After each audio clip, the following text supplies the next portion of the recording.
ఈరోజు all the హోల్లో 34వ కీర్తన ఏముందో చూడకుండా చెప్పగలిగిన వాళ్ళు ఉంటే చెప్పండి.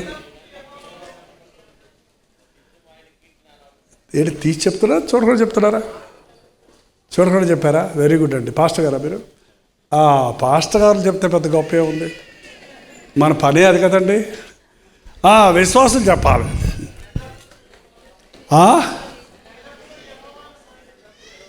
ఎక్కడుందండి? అవునా? అంటే ఫస్ట్ వర్షం చెప్తున్నారా?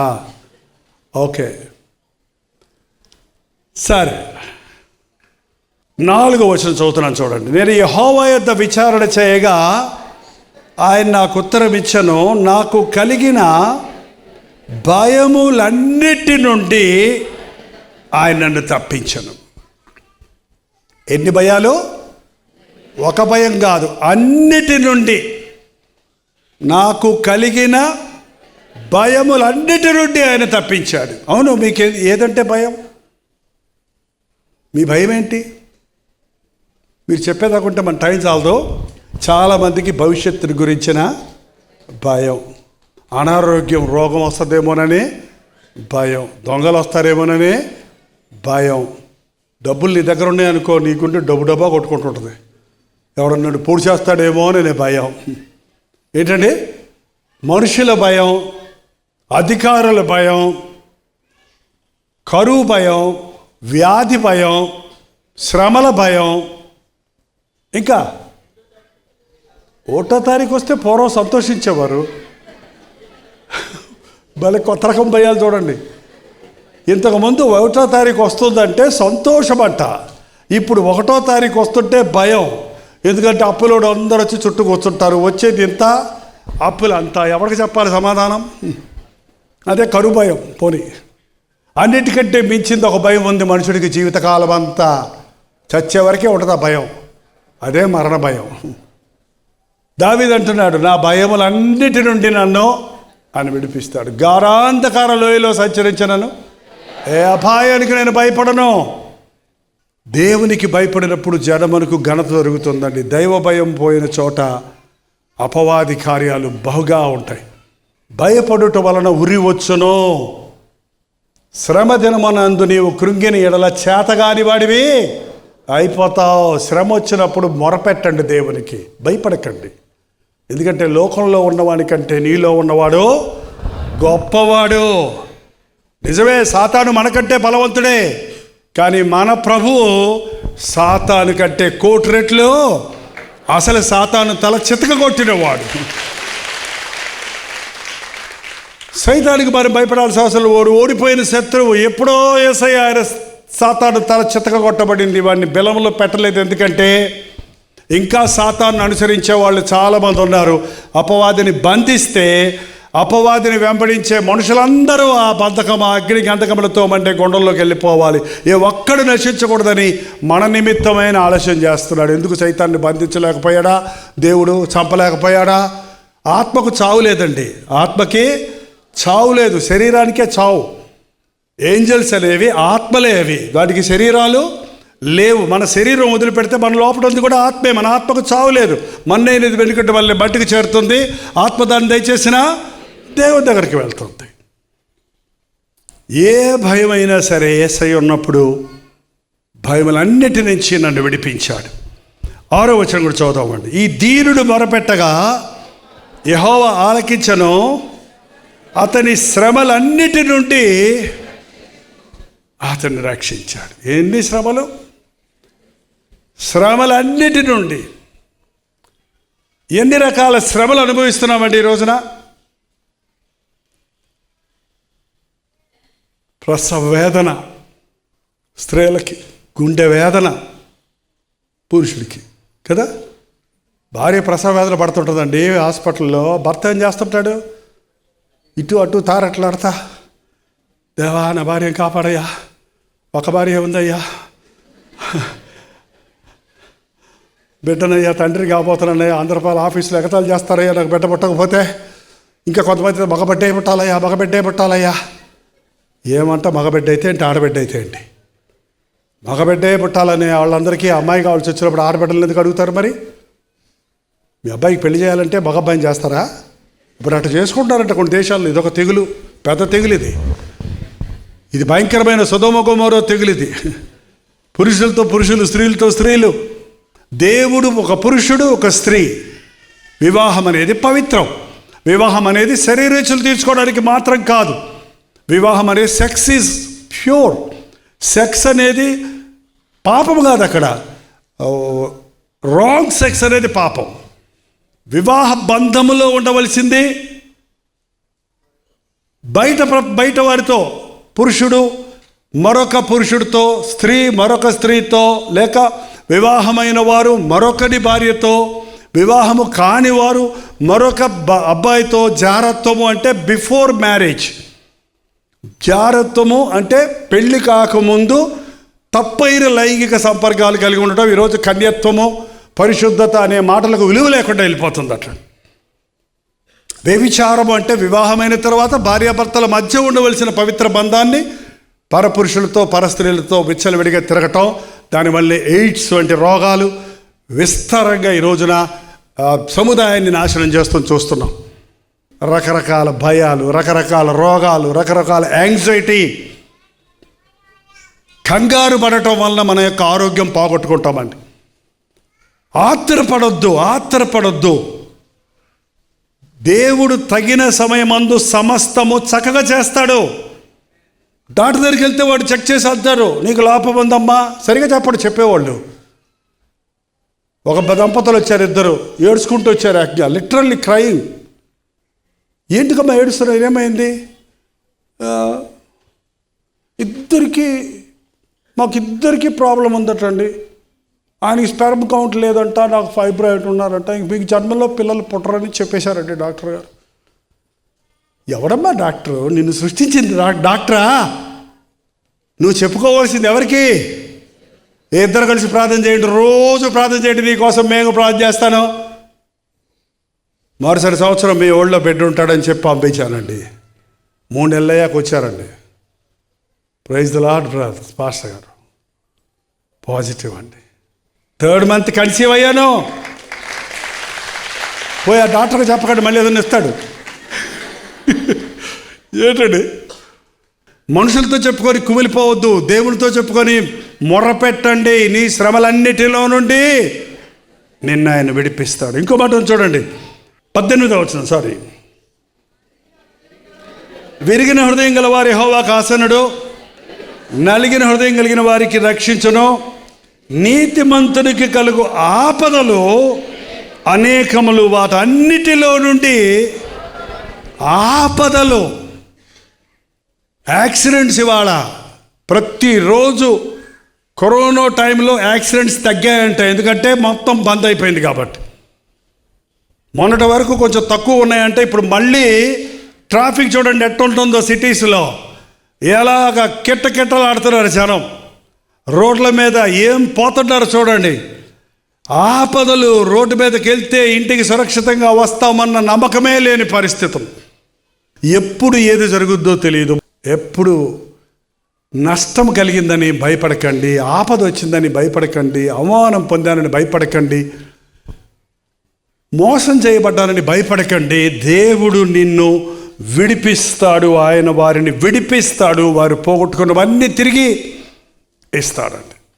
మా చర్చిలో, మా చెన్నైలో ఒక చర్చ్ ఉండేది మాకు. చిన్న చర్చ్, ఇంత ఉంటుందేమో, ఎంతకంటే చిన్నదే, ఎంత ఉంటుంది, అంత గ్యాలరీ కూడా లేదు.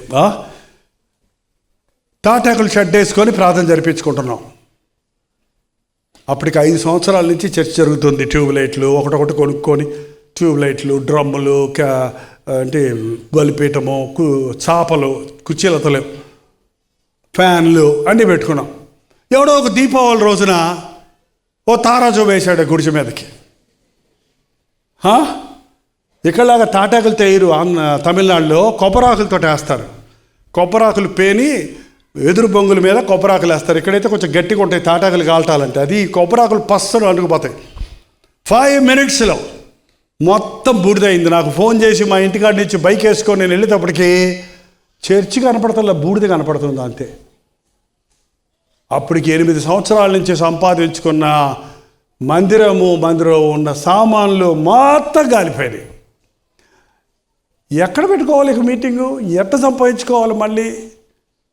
నాకైతే ఒకలాగా తిట్టి ఒకలాగా కళ్ళు తిరిగిపోయి కింద పడిపోయాను నేను.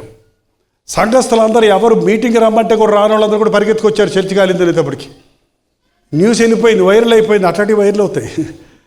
అందరూ వచ్చి ఏడ్చుకుంటూ, ప్రభా నా వల్లనే కాలిపోయిందయ్యా, నేనే ఈ మందిరాన్ని గౌరవించలేదయ్యా, మందిరంలో దేవుని సన్నిధి కాపాడలేదయ్యా అని ఏడ్చుకుంటూ బూడిద ఎత్తుకున్నాం. ఏం చెయ్యాలి? గురువారం కాడిపోయింది, శుక్రవారం ఉపవాస ప్రార్థన ఎక్కడ పెట్టుకోవాలి? ఇక ఆదివారం ఏం చేయాలి? ప్రభు ఇచ్చాడు, ప్రారంభించు పని. ఏంటండి, శుక్రవారం శామేనేసి ఉపవాస ప్రార్థనలు చేస్తే దేవుడు ఇచ్చిన వాగ్దానంతో ఆదివారం పునాది వేసాము. సంఘస్థులే కట్టుకున్నారండి, ఎవరి దగ్గర డబ్బులు వసూలు చేయలే. మేము సంఘస్థుల దగ్గర కూడా వసూలు చేయలే. సంఘంలో ఉన్న కార్పెంటర్స్, మేస్త్రీస్, ఎలక్ట్రీషియన్స్, యవ్వనస్తులు, ఐఐటి స్టూడెంట్స్, మా చర్చి పక్కన ఐఐటి క్యాంపస్ ఉంది, చాలామంది అందరూ మేమే ఇటుకలు వేసుకొని ఇసుక మోసుకొని. ఇప్పుడున్న మందిరం మధ్య మీరు టీవీలో చూస్తున్న మందిరం ఏ దొరలు కట్టించింది కాదు, మేమే కట్టుకుంది. 20 సంవత్సరాల క్రితం కట్టాం, మళ్ళీ దాన్ని అటు ఇటు పెంచలా.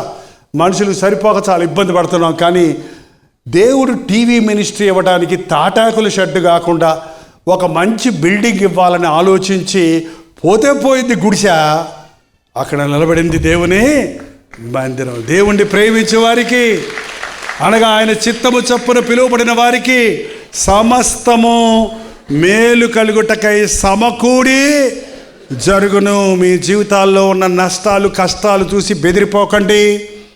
అవి మీకు స్టెప్పింగ్ స్టూల్స్గా చేసి మీ జీవితంలో మరింత ఉన్నత స్థాయికి నడిపించడానికి దేవుడు సహాయం చేస్తాడండి. ఒక్కొక్కసారి దేవుడు మనల్ని కష్టాల లోయలో నుంచి నడిపిస్తాడు. అప్పుడే కష్టాల్లో ఉన్న వాళ్ళని మనం అర్థం చేసుకోగలుగుతాం. ఇవాళ మీరందరూ జైపాల్ని హెల్తీగా, స్ట్రాంగ్గా మీ ముందు నిలబడతాం చూస్తున్నారు. నేను వెళ్ళినటువంటి కష్టాలన్నీ చెబితే చాలామంది సేవ చేయకుండా పారిపోతారు. అందుకని ఎక్కువ చెప్పడం లేదు ఈ మధ్య. నేను ముందుకు రోషంగా చెప్పేవాడిని, అమ్మో ఇన్ని కష్టాలు అయితే మేం చేయలేమండి అని వచ్చేవాళ్ళు కూడా వెనకపోతున్నారు. అబ్బో వద్దురా నాయనా అని అనుకుంటున్నారు. ఒక మనిషికి ఎన్ని రీతులుగా ఎన్ని రకాల కష్టాలు వస్తాయో అన్నీ వచ్చాయండి. నాకు కూడా యాక్సిడెంట్లు అయ్యాయి, సర్జరీలు అయ్యాయి. నా నడుముకి వెనకాల ఇనప ఏమంటారు వెన్నెముకకి సర్జరీ జరిగింది. అది ఎవరికి సక్సెస్ అవ్వదు. యాక్సిడెంట్ అయ్యి కన్ను పోవాల్సింది. ఒంటి కన్ను పాస్టర్గా ఉంచుకో ప్రభా అన్నాను.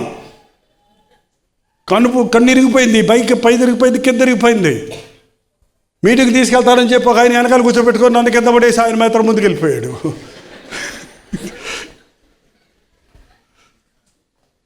కంటి కింద ఉన్న ఎముక ఇరిగిపోయి 2 కనపడుతున్నారు అందరూ. 2 కనపడుతున్నాయి, 2 ఫ్యాన్లు, 4 మెట్లు, 2 కోడిగుడ్లు. చిన్నప్పుడు ఆడుకునేవాడిని ఎట్టని 2 చేసి ఒకటి తీసుకుంటే బాగుండేది.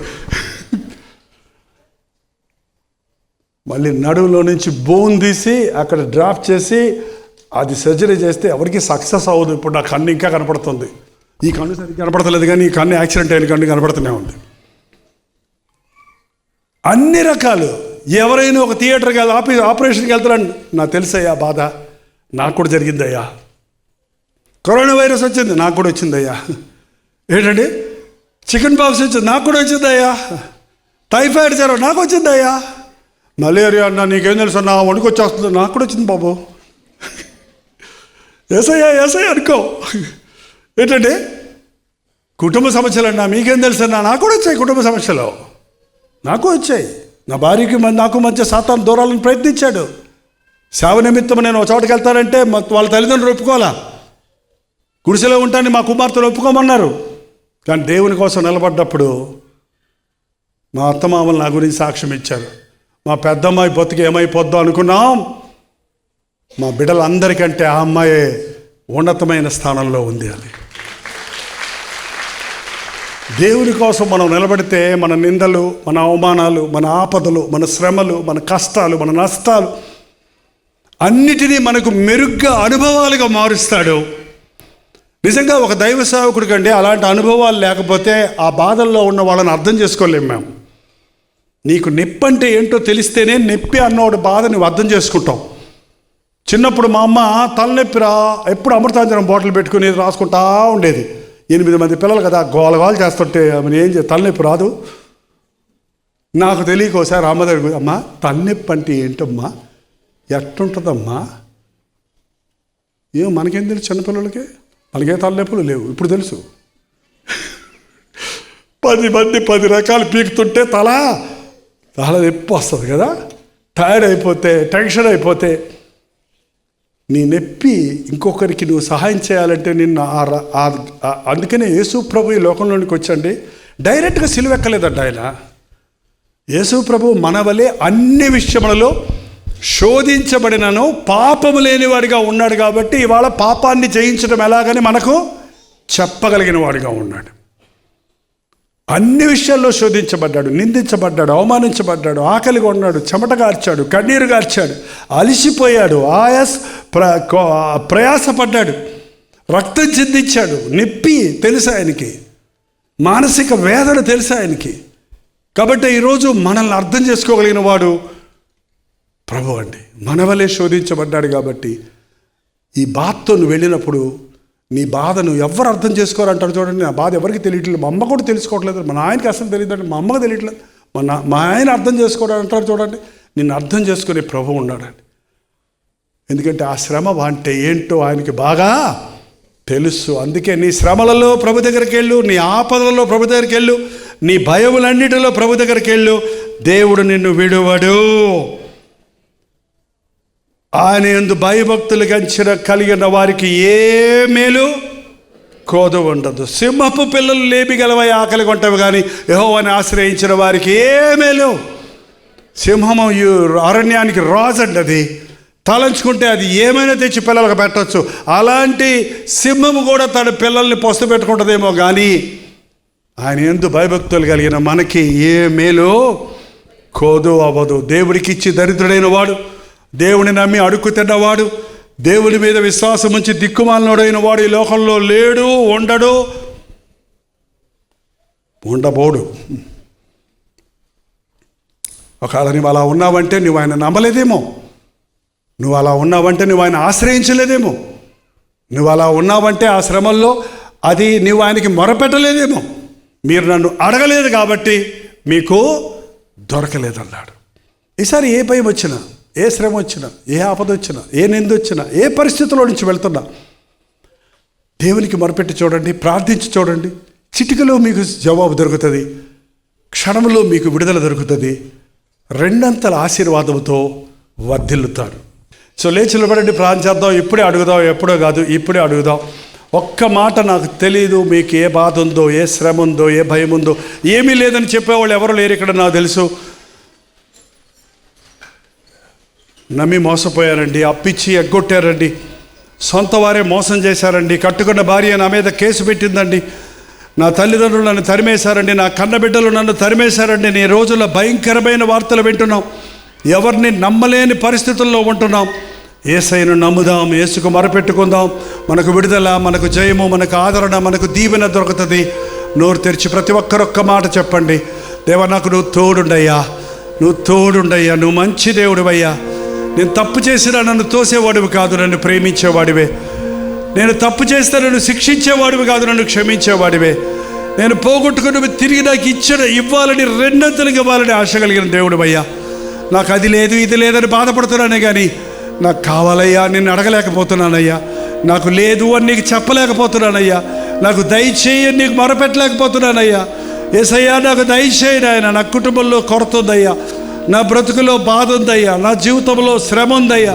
దేవుని ఉగ్రత నీ మీదకు రాకముందే ఆయన పాదాల మీద పడితే క్షమాపణ, ఆయన నామంలో మొరపెడితే విడుదల, ఆయన సన్నిధికి వస్తే ఆశీర్వాదం. దేవా, నన్ను ఆశీర్వదించాలవారు మీ కుడి చేతి చూపించండి. మీ శ్రమ ఏదైనా, ఆపద ఏదైనా, మీ అవసరత ఏదైనా మీరు చేయెత్తి మీ మనసులో దేవునితో ఒక మాట చెప్పండి. ఇది నా కష్టము, ఇది నా శ్రమ, ఇది నా వ్యాధి, ఇది నా భయము, ఇది నా ప్రయాస, ఇది నా సమస్య, ఇది నా ఆతృత, ఇది నా వ్యాధి. అయ్యా, నాకు సహాయం చేయేసయ్యా అని ఒక్క మాట మెలుగెత్తి ప్రభుతో చెప్పండి. అద్భుతం జరిగిస్తాడు. పరిశుద్ధుడా, ప్రేమగల తండ్రి, మరొక్కసారి నీ బిడ్డలను నీ చేతులకు అప్పగిస్తున్నానయ్యా. ఈ రాత్రి నువ్వు వదిలిపెట్టొద్దయ్యా మమ్మల్ని. ఎవ్వరు ఊరికే వెళ్ళిపోకూడదయ్యా. ఎవరితో మాట్లాడుతున్నావో నాకు తెలియదు కానీ, ఎవరి విషయమై తామసం చేస్తున్నావో నేను ఎరగను కానీ, ఈ రాత్రి నువ్వు దర్శించాలని ఆశించిన ప్రతి ఒక్కరిని నజరుడైన యేసుక్రీస్తు నామములో విడుదల చేయించున్నాము తండ్రి. సాతాను కట్ల నుంచి, వాడి బెదిరింపుల నుంచి, వాడి బంధకముల నుండి నీ బిడ్డలను విడుదల చేయించున్నాము. సాతాను తల చిత్తక కొట్టి మా కొరకు రక్తమును చిందించిన నీ ప్రశస్తమైన రక్తములు మమ్మల్ని శుద్ధీకరించము నాయన. ఇక మీదట నీ కొరకే నేను జీవిస్తానని, నా కొరకు ప్రాణమిచ్చిన ప్రభు కొరకే నేను బ్రతుకుతాను. ఇక నువ్వు జీవించడు ఆడను నేను కాదు, క్రీస్తే నా యందు జీవిస్తున్నాడన్న జీవితాన్ని జీవించినట్లుగా మా ఒక్కొక్కరి జీవితాన్ని పరిశుద్ధపరచము నాయన. ఎవరు ఏ భయముతో పీడించబడుతున్నారో అట్టి వారిని ఈ రాత్రి విడుదల చేయించున్నాము నాయన. ఎవరు ఎటువంటి శ్రమలలో మదనపడుతున్నారో, కృంగిపోతున్నారో అట్టి వారికి ఈ రాత్రి విడుదలిచ్చినందుకై వందనములయ్యా. పుంచున్న సాతాను తంత్రాలకు, ఆపదలకు మేము లగ్గక తన రెక్కల మీద మమ్మల్ని మోసే ప్రభువు ఉన్నాడని, మహోన్నతుడి రెక్కల చాటున దాగినప్పుడు ఏ అపాయము మాకు రాదని, మా పక్కన 1000 మంది పడినా, కుడి ప్రక్కన 10,000 మంది కూలినా ఏ అపాయము రాకుండా కాపాడే దేవుడు నాకున్నాడని నమ్ముచున్నామయ్యా. ఈ భయంకరమైన ట్రాఫిక్లో బయటకు వెళ్ళినప్పుడు, వచ్చినప్పుడు train accidents, flight accidents, bike accident, మరణాలు ఎక్కడ చూసినా వింటున్నామయ్యా. మీ రాకపోకల ఎందుకు కాపాడు దేవుడు నేనే అన్న వాగ్దానం మా పట్ల నెరవేర్చము తండ్రి. మా భయములన్నీ, మా చింతలన్నీ, మా వేదనలన్నీ సిలువ దగ్గర వదిలిపెడుతున్నామయ్యా. మాకు సమాధానం దయచేయి, సంతోషం దయచేయి, ధైర్యం దయచేయి, విశ్వాసం దయచేయి. పరిశుద్ధులుగా, నీకు ఇష్టలుగా ఇది మొదలుకొని నీ సాక్షులుగా బ్రతుకుటకు మా ఒక్కొక్కరికి సహాయం చేయి నాయన. ఇంకా ఎవరైనా ఈ సమయంలో వారి హృదయాన్ని కఠినపరుచుకుంటుంటే, ఇంకా ఎవరినైనా ఈ సమయంలో అపవాది శోధిస్తుంటే, అట్టి వారిని నజరుడైన యేసుక్రీస్తు నామములో విడుదల చేయించున్నాము తండ్రి. విడుదల చేయించున్నాము నాయన, విడుదల చేయించున్నాము తండ్రి. నీ బిడ్డలమయ్యా, నీ సారూప్యంలో చేసుకున్నావయ్యా, నీ రక్తమిచ్చి కొడుకున్నావయ్యా. నీ కొరకే బ్రతకడానికి సహాయము చేయము. యేసుక్రీస్తు నామములో అడుగుచున్నాము తండ్రి. మన తండ్రి అయిన దేవుని యొక్క ప్రేమయు, కుమారుడైన క్రీస్తు యొక్క కృపయు, ఆదరణకర్త అయిన పరిశుద్ధాత్మ యొక్క సహవాసమును కూడి వచ్చిన మనందరికీ ఇప్పుడును సదాకాలమును తోడై ఉండును గాక. ఆమేన్, ఆమేన్, ఆమేన్.